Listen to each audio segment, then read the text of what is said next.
Welcome to Blizzard Fire. We hope this video helps fire up your solution. You begin by making sure the AirPods Max and your phone or computer have enough power. Low battery causes odd behavior. Once charged, update the host device and restart it to clear temporary software states. Now enable Bluetooth.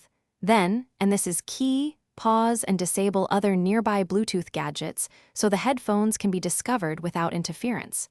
You do not need to factory reset yet. Start the pairing process from the device's Bluetooth menu and keep the AirPods Max nearby.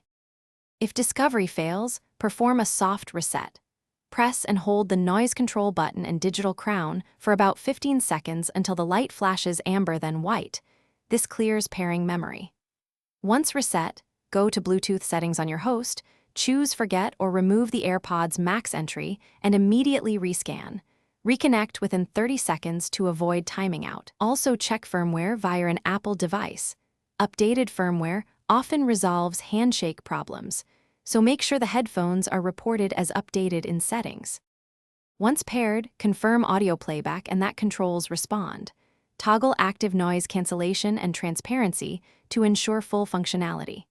If problems persist, test the AirPods Max with another device to determine whether the issue is the host or the headphones themselves.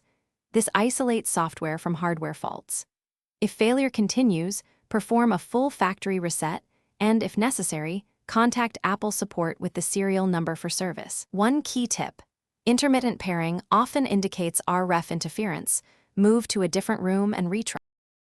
Thanks for watching. If you found this helpful, don't forget to like and subscribe.